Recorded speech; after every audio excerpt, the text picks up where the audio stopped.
Welcome to the Digital Dispatch, a podcast series that covers what's going on in technology policy today and what that means for the geopolitics and society of tomorrow. Number one, we should expect information operations. Number two, they're occurring at a steady state. Number three, we have to understand how certain adversaries are positioning themselves and how they're changing over time.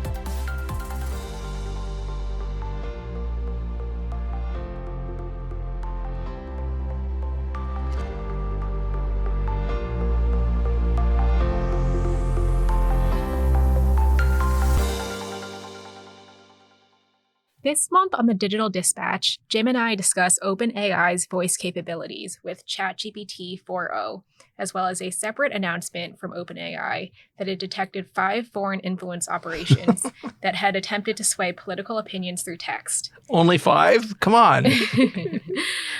Oh, they're slacking off. Slackers. After that, we're joined by Graham Brookie, Vice President and Senior Director with the Atlantic Council's Digital Forensic Research Lab, to discuss China's influence operations during an election year and how U.S. policymakers are responding. On Tuesday, OpenAI announced that it would delay the rollout of its voice mode to ChatGPT Plus users as it works to improve user experience and technical reliability. As you may remember, the company rolled out a demo of this voice mode late last month to allow people to have verbal conversations with ChatGPT, which set off numerous conversations around the ethics of AI-generated audio. Before we get to that, I wanted to ask you, Jim, have you had a chance to listen to this new voice mode demo yet? And if so, what are your initial thoughts? No, I haven't listened to it. It's not worth it. Yeah, I've never been much of a voice technologies person either as a consumer. Like, I don't personally use Siri. Whenever you call United, you get an AI voice. The last 4 letters of your last name, DOGG. And it's like, I've used it for years now, and it's not that exciting. Yeah, it's one of those technologies that has a lot of hype, but when it comes to practical application, it just doesn't compare to a human. But I actually did try the voice demo. What did you think? It did seem different from the other voice assistants on the market. Like Siri and Alexa can be very stiff. Like they sound more like robots almost programmed to perform specific tasks. Do you ever use Siri? No, I'm not a Siri person. Yeah. It's just easier for me to read off of a phone or off of a computer rather than listen. My wife uses it for text messages, but that's about it. Yeah. Almost 50% of the U.S. population apparently uses voice assistants, so they're pretty popular. Okay. But GPT 4.0, it did seem a bit more fluid than what I've seen on the market, but it's just not a total substitute for a human voice, although it did feel a bit more natural than others we've seen in the past. And Sam Altman did seem to allude to this more humanistic side when he tweeted her on May 13th. I'm amazed you brought that up. Which, for our listeners, could be interpreted as a reference to the movie where Scarlett Johansson played a voice assistant named Samantha. In full disclosure, I have not actually seen this movie, but it does make me wonder about the direction that we're headed in with human-computer interaction. If he was going to pull a stunt like that, he shouldn't have asked her for a contract beforehand. Yeah, and that actually brings us to the reason why everyone's talking about this voice mode, which is because Scarlett Johansson released a statement stating that one of the voices resembled her own. OpenAI says that it used a paid professional voice actor, so somebody who is not Scarlett Johansson, to train the voice assistant, but policymakers have still raised concerns. Congress actually invited Johansson to testify before Congress. I don't know if that will materialize or if it'll raise any interesting questions around individual rights related to deepfakes, but Congress is on alert about individual rights and digital autonomy. And it's not the first time that AI policy concerns have reached Hollywood. Many of us heard about the Screen Actor Guild protests last year, where both actors and writers were concerned about how AI deployment could affect their livelihoods. And I'm sure that this new voice assistant has really reinforced those concerns. So it's part of the bigger problem that these software tools have with intellectual property protection. Yeah. And so it comes up with them scraping everybody's database. I don't know if you saw, but some of the music companies say that the AI that generates music is trained and perhaps borrows from some other stuff. So this happened with the first internet wave. And it took, about 3 or 4 years to work out. Right. Things aren't as efficient as they were, amazing as it may seem.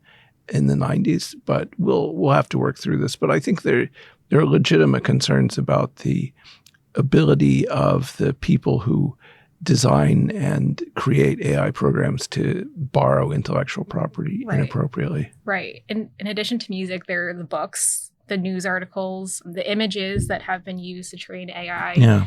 I mean, we hear about the algorithms that are actually spitting out copyright images because of their training data. My hope is that it's probably going to happen no matter what, but it'll be the difference between a really good meal and going to a fast food chain, and that the AI stuff will be the fast food chain. And you should be able to tell the difference. If you can't tell the difference, that's a perfect new AI tool. Yeah. Tell me if this is real or not. Yeah. Yeah. I mean, I think that in addition to the concerns about intellectual property, what I'm really seeing online right now is just a lot of spam, like a lot of the fast food that you're mentioning. Yeah. Like I see a lot of very obviously AI generated images and maybe some that are not so obvious, but it's getting really hard for some certain websites to become a useful tool just because there's so much spam and just so much more junk than what we've seen in the past. We failed to solve the authentication problem for a whole set of reasons. The Europeans are better at digital identity, but they're so kludgy on technology that they didn't solve it. Yeah. We fell over ourselves to protect privacy, and the blocking any authentication moves. And so we didn't deal with the problem that emerged in the last century about the fact that this new technology will create content that you don't know if it's real or not. And because we're used to trusting our eyes. You look at a picture, you look at a face, and you have visual cues, you have all sorts of stuff that you've learned from childhood to say this is real, this is fake. You don't have that when you're an image on a screen is an image on a screen, whether it's real or fake. Yeah. Yeah. And I think that's the other concern, just the potential to deceive people, whether in visual or audio or I'm all for it. Text form, all for deceiving? Yeah. Why? That's an interesting take. Oh, never mind. I mean, I should have some good Sun Tzu quote right now about deception, but we'll skip it. Interesting. I guess I don't know, Jim. I'm trying really hard to think what are the potential benefits? Like what is the potential value that deepfakes, whether audio or visual, could bring? Like I can think about how it can automate processes, how it can maybe make some things faster and more numerous, but how could it actually create new value that humans can't? I don't think it can, right? It's a way to transfer wealth from one person to another. The last time I went to the World Internet Conference, which was a while ago, it was right before COVID, the Chinese showed me a software program, a Chinese company, where it had me on stage. I was standing on stage, and next to me was standing one of China's biggest rappers, and he was rapping. He wasn't there, of course. It was totally fake. But I kind of wish I'd saved the clip now. But I guess that's value. You can have Taylor Swift show up at your kid's birthday party virtually. That's true. Is that value? I mean, I will say... That's probably copyrighted saying Taylor Swift. That clip of you and the rapper is something that I'd love to see. But yeah. I mean, I guess entertainment value is value. And maybe there's something to be said about increasing accessibility, like maybe getting to see a concert if you're not able to go in person, for example. Aren't they doing that with ABBA? Are they? I thought I heard that in London, that there's a virtual ABBA concert that it's not really ABBA, it's their digital clones. Interesting. Yeah. Waterloo. Interesting. Yeah. Hey, that was fake. I mean, I guess it does offer possibilities. It's just a question of when is it ethical to use technology in this way? What type of guardrails do we need? Like consent from the person involved at a minimum. But even so. Well, I have a bigger question for you, which is we've spent the last almost 300 years coming up with protections to keep governments from manipulating or censoring content. And that means that there's an untrammeled space for this fakeness. What do we do about it? You don't want to get rid of freedom of speech. On the other hand, it's enabled all these malicious applications. Yeah. So that's a tough one. That is a tough one. And that's also a good point that it's not possible to just ban AI or to ban people from generating AI images. It is a form of speech and expression. And in a weird way, it's also a form of creativity to create these images too, of course, just balancing the other concerns like intellectual property and doom and gloom with the labor market and all that. Doom and gloom is our middle name here at CSIS. Speaking of doom and gloom, OpenAI made a second announcement in May that was slightly less popular than Scarlett Johansson's statement, but actually is still really interesting nonetheless. So it received a report that identified 5 influence operations from operators in Russia, China, Iran, and Israel that had used its models to generate political comments that were later posted on social media platforms that included X and Telegram. So it's probably not a huge surprise that we're seeing AI used in this way. Like you said, only 5, but researchers have warned from the beginning that AI could be used to automate the process of spreading misinformation. And here we have some concrete examples from OpenAI. I think what's more uncertain, though, is what effect, if any, might these campaigns have on viewers? The interesting thing for me is that the continued erosion of trust in digital content. And so everyone knows about the phone calls where you get a phone call and it's your grandmother saying she's had a flat tire and she needs money. Can you send her money? They use deepfakes for that. They use AI for that. You can't trust what you're hearing on the phone. You can't trust what you're seeing on the screen. And that's a perfect opportunity for influence operations until people learn they can't trust this stuff. Yeah. And that's actually what I'm more worried about. I think the potential for targeted misinformation or targeted malware attacks or fraud, like somebody's grandmother, for example. I mean, I am concerned about false images going viral on social media very quickly to mass audiences, but in a way, I think that the more micro-targeted misinformation has more potential for harm.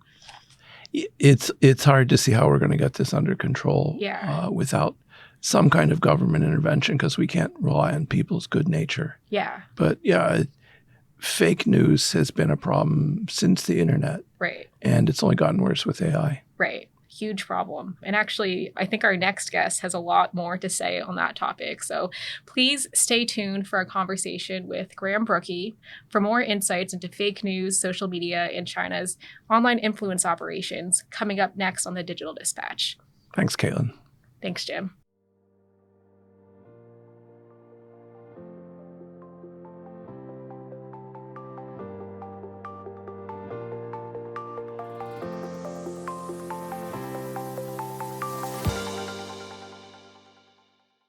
Next on the podcast, we're joined by Graham Brookie, who is the Vice President and Senior Director of the Digital Forensic Research Lab at the Atlantic Council. The DFR lab is at the forefront of open source research with a focus on the intersection of governance, technology, security, and social media.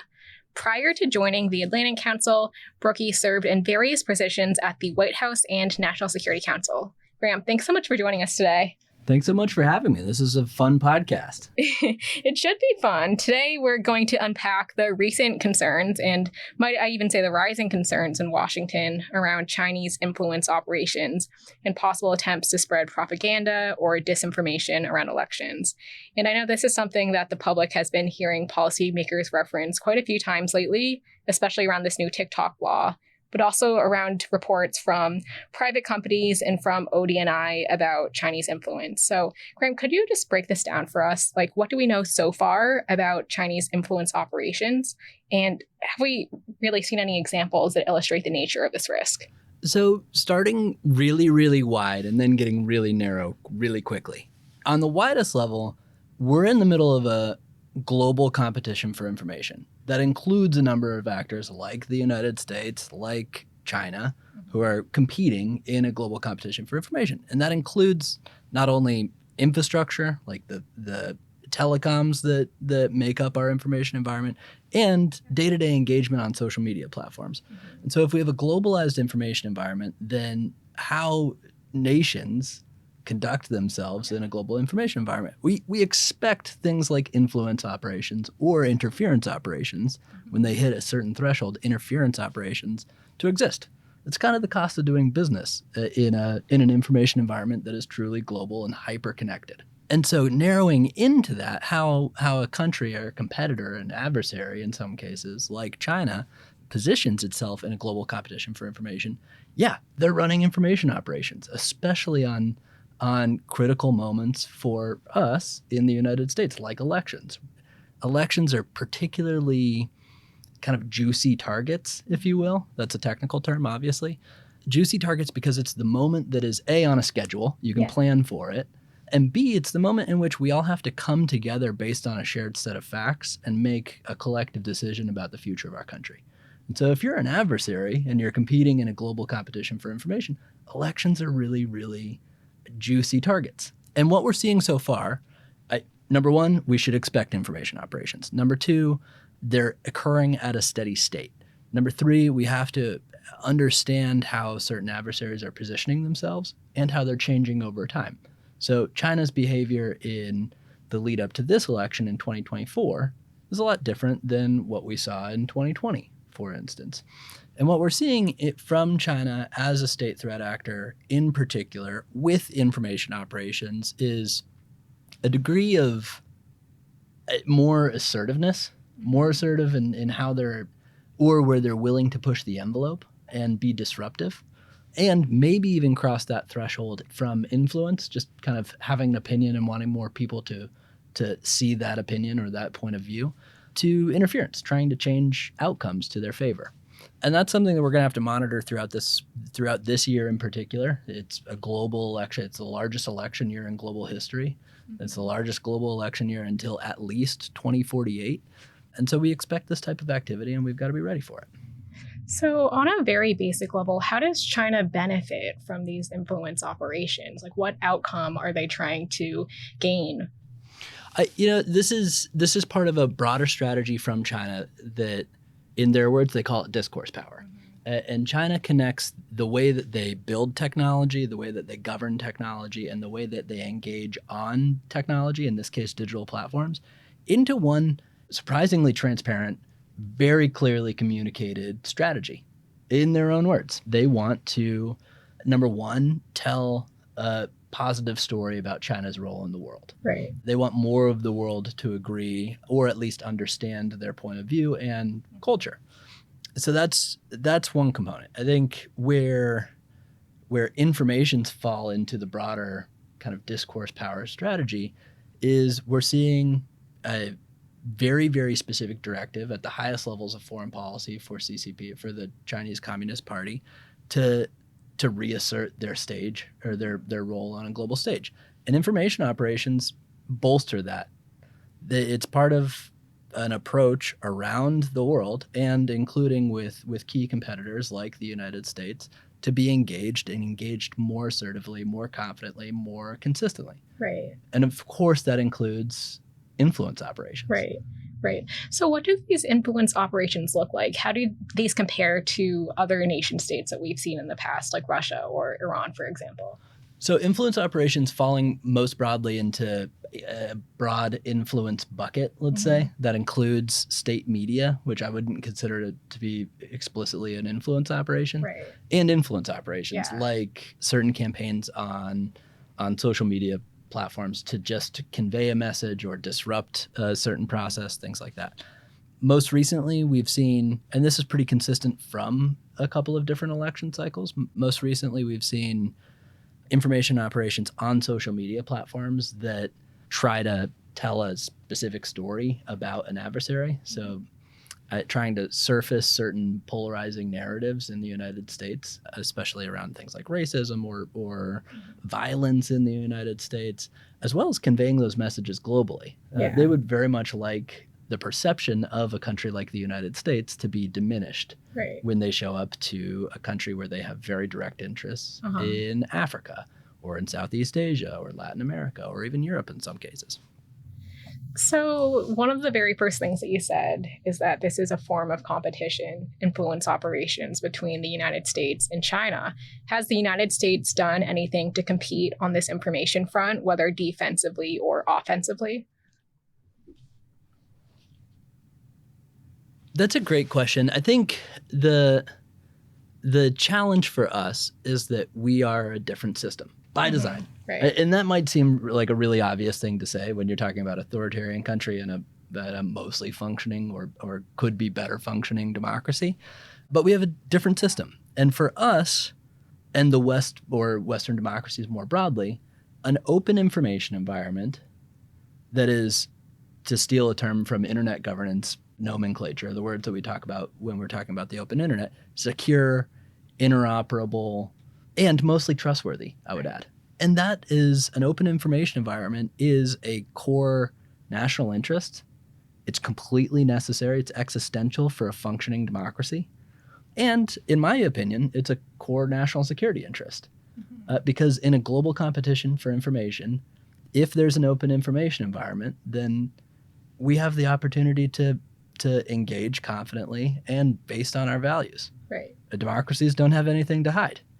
And that's a different theory of the case than an authoritarian country like China. Domestically, they've structured a splintered internet or a sanctioned internet to control information.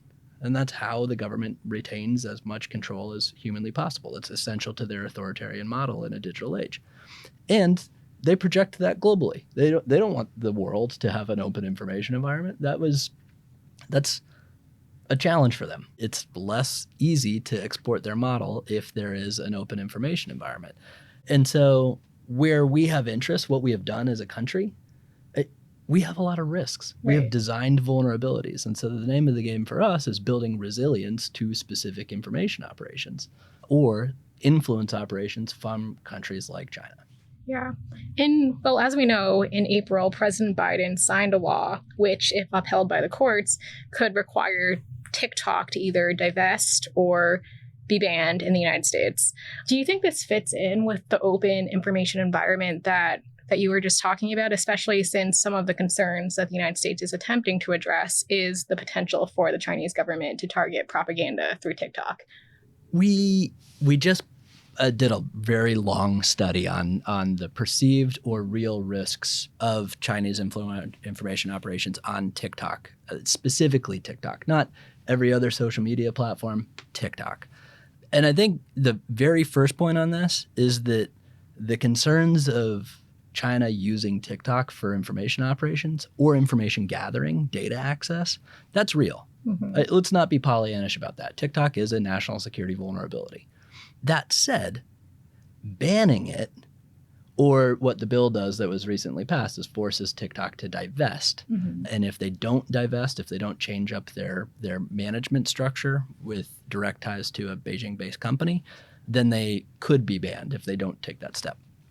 But if you look at the articulated concerns of TikTok, banning it doesn't necessarily address those articulated concerns. They're systemic concerns.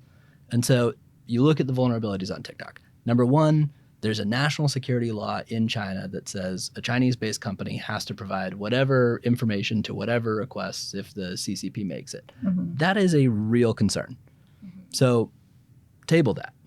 The second concern is China or the CCP using TikTok to gather as much data or information about millions and millions of American users. And that's a real concern. Although, if you were to ban TikTok today, there's still a very vibrant data brokers market in which you could buy that same type of information on the open market totally legally. Right.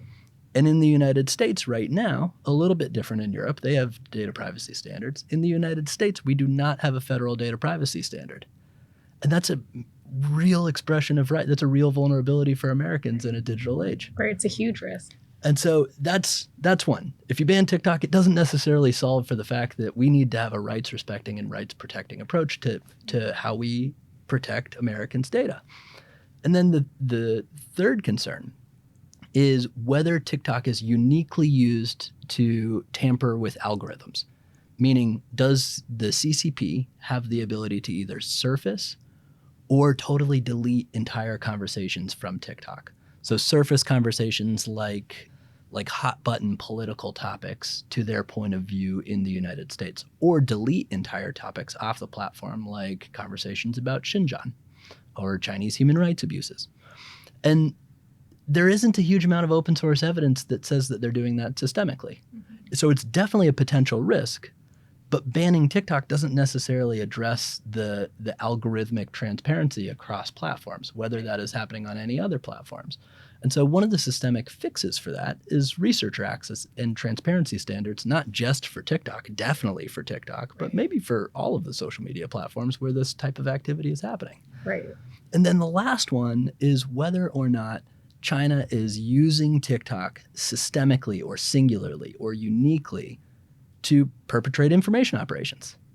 And in their own words, their discourse power strategy, they basically say that they don't want to put all of their eggs in one basket. And I can say, as somebody who works with a very large research team, we've seen a lot of Chinese information operations on a lot of other platforms. Right. Facebook, Twitter, like basically anywhere where you're engaged on your phone, we've seen a version of a Chinese information operation. And so can they potentially use it to perpetrate information operations? Have we seen information operations from CCP on TikTok? Absolutely yes. Is it the only platform that they're using? Probably not. And so does banning TikTok address Chinese information operations writ large? Maybe a portion, but not systemically. Right. And so the conversation about banning TikTok is, what are the systemic risks that we're trying to address? And I think a secondary question to banning TikTok is whether it sets any precedents that are going to be a challenge for us to address. Like when we show up to the global south, for instance, the United States shows up to the global south and China is there saying, well, they ban things too. They're just as bad. It creates this kind of whataboutism argument about what is appropriate to ban. And then the other thing for us to consider in the United States is foreign ownership in digital technologies writ large. I mean, a lot of social media platforms have a good amount of foreign investment, and not just from China. And so figuring out what the standard for the entire system is going to be really important to going back to how do you address information operations, building resilience over time. And so is TikTok a national security vulnerability? Absolutely yes. Do we have other concerns about systemic risk? Definitely. And we need to address those in order to be resilient to information operations.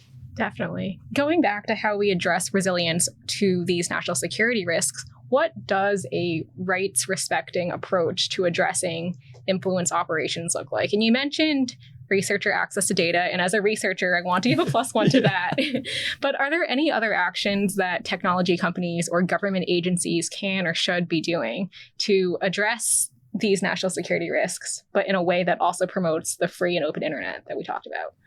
Yeah, I mean, first and foremost, we've been, in my opinion, over the last 5 years, and I see this from the perspective of somebody who has built up a research team that exposes threats and threats in the information environment, exposes information operations. And I think we collectively, including partners in government, including partners in industry, including the research community writ large, we've done a really good job over the last half decade or more of articulating a lot of threats. Mm-hmm.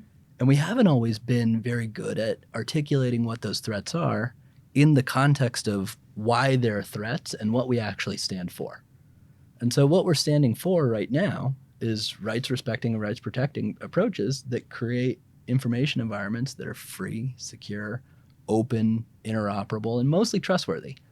And that's a really, really hard thing to do, it turns out. It takes a lot of people, it takes a lot of stakeholders, and it takes a lot of dedication to keep information environments open and trustworthy and mostly safe. And so I think articulating what we're for in the context of what we're against or the threats that we're trying to address, that's really essential. And then specific things that all of these stakeholders can do, like government, when there's an information operation, unless there's a very direct or discrete reason to keep it close hold, to keep it in classified channels, being more open about the information threats that we face, because they're happening in an open information environment. And giving credit to government, there's more government agencies in the United States that are now regularly engaging with the public, like DHS CISA or ODNI or whoever. And for industry, they've also got to be very transparent about what's happening on their platforms. So things like Facebook's quarterly threat report, or the MTAC, or the threat intelligence report from the Microsoft team. Those are really high value public disclosures that give us something to A, understand, and B, talk about as society in an open information environment. So I just have one more question for you. And given your research, I'm really curious to hear your thoughts. But is foreign disinformation uniquely manipulative? And I ask because we've seen a lot of online harmful or false content stemming from both the United States and outside the United States, including China. But when it comes to policy solutions, do you think private companies or policymakers should treat content differently if it's state-sponsored or if it's coordinated, opposed to if it's just harmful disinformation in general? I think yes. I think where we've got to protect discourse and our ability to, the challenge is in a democracy. Right. I have a right to say not whatever I want, but I have a right to free speech. Mm-hmm. And increasingly, we have to articulate a right for you to access information. Right. To make decisions about your life, your livelihood, et cetera. And so that balancing within free speech is completely essential. Right. And where you have foreign actors participating in that, that's a real challenge for government, for governance. Right. For having high confidence that our rights are being protected, respected, et cetera. Right. And so I think, to answer your question directly, I don't necessarily think that foreign influence operations are like always discrete threats. Mm-hmm.